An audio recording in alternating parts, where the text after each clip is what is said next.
Praise the Lord. Good morning. आज सुबह के मनन में मैं आपका स्वागत करता हूँ। आज मैं पढ़ने जा रहा हूँ भजन संहिता अध्याय 103 का पद 17। यहाँ लिखा है, परंतु यहोवा की करुणा उसके डरवैयों पर युग युग और उसका धर्म उसके नाती पोतों पर भी प्रकट होता रहता है। अरे जी, जो यहाँ पर जो इस प्रकार से वचन कहता है, हमें इस वचन को समझने की आवश्यकता है। परमेश्वर की करुणा के लिए जो शब्द है मेरे जो ग्रीक में है वो ओलम है, जिसका अर्थ है लंबी अवधि, प्राचीनता या भविष्य, जो समय में एक छुपे हुए लुप्त बिंदु को दर्शाता है, जिसमें अतीत या भविष्य सम्मिलित होता है। मेरे जी, जो परमेश्वर की करुणा जो है, मैंने कहा कि हमेशा हमेशा के लिए, इसका अर्थ जो है मैंने आपको बताया अभी, जो भविष्य में हमें दिखाई नहीं देता। दरअसल हम समझ नहीं पाते कि मतलब कैसे क्या होगा, कैसे चलेगा, हमारी लाइफ कैसे क्या होगी।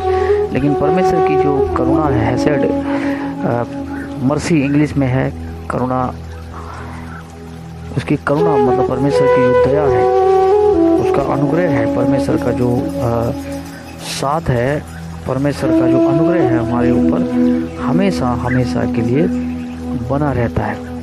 युग युग की मतलब वो एट प्रेजेंट में भी है, पास्ट में भी है और फ्यूचर में भी है।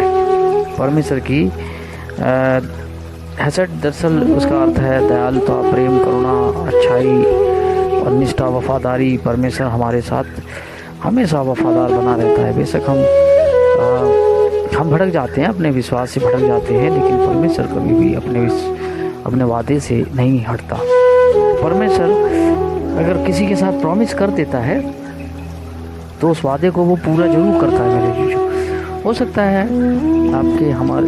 आपकी लाइफ में कोई ऐसा प्रॉमिस करा हो परमेश्वर ने, और आप सोच रहे हो कि परमेश्वर अभी तक समय बीत चुका है और मुझे कुछ भी आगे सूझता नहीं है, कुछ ऐसा दिखाई नहीं देता है कि परमेश्वर की जो प्रॉमिस है, प्रतिज्ञा है, वो पूर्ण हो। लेकिन बाइबल में लिखा हुआ परमेश्वर अपने वादे को अवश्य पूरा करेगा। उसकी करुणा जो है हम बोल सकते हैं कि उसकी जो वफादारी है, उसने जो प्रतिज्ञा हमारे साथ बांधी है, उसकी करुणा हमारे साथ आजीवन बनी रहती है, युग युग बनी रहती है। युग युग मतलब आने वाले कल के लिए भी है। हम इस विषय को लेकर चिंतित न हो कि कल क्या होगा। परमेश्वर की प्रतिज्ञा हमारे साथ है। मेरे चीज़ों, जब अब्राहम को परमेश्वर ने प्रतिज्ञा दी, परमेश्वर ने जब अब्राहम को प्रतिज्ञा दी, केवल उसकी संतान तक के लिए, और जब अब्राहम खत्म हो गया, एक्सपायर हो गया, जब अब्राहम नहीं रहा, तब भी परमेश्वर ने अपनी करुणा जो है उसके औलाद पर बनाए रखी, उसके नाती पोतों पर। हम बाइबल में देख सकते हैं, उत्पत्ति के अंदर देख सकते हैं, उत्पत्ति के पुस्तक में देख सकते हैं कि इस प्रकार परमेश्वर अपनी करुणा हमेशा बनाए रखा। उसके बाद अब्राहम के जो संतान उत्पन्न हुई इज़राइल में, परमेश्वर ने उन्हें आशीष दी। वो बेशक गलतियां करते रहे, लेकिन वचन कहता है, परमेश्वर का वचन कहता है कि परमेश्वर ने अपनी उस प्रतिज्ञा को याद करा जो उसने अब्राहम, इसहाक और याकूब से खाई थी। यानी परमेश्वर जो भी आपके साथ, हमारे साथ प्रतिज्ञा करता है, उसे वो पूरा करने में सक्षम है, और परमेश्वर अपने वादे को पूरा जरूर करेगा।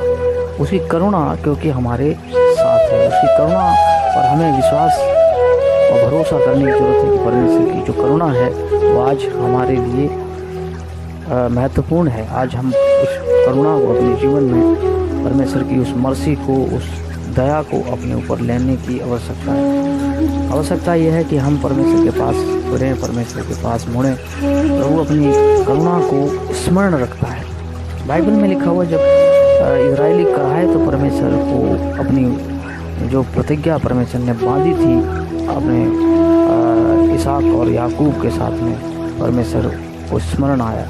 आज हमें पुकारने की ज़रूरत है मेरे जो, परमेश्वर मुझ पर तू दया कर, मुझ पर अपनी करुणा कर पिता। हो सकता है आप कई चीज़ों को लेकर सोच बैठे हों कि पता नहीं पूरा होगा नहीं होगा, लेकिन मेरे जी, जो आप अपनी प्रतिज्ञा को परमेश्वर के सम्मुख रखें और परमेश्वर की करुणा आज मानिए। यीशु मसीह में आमीन।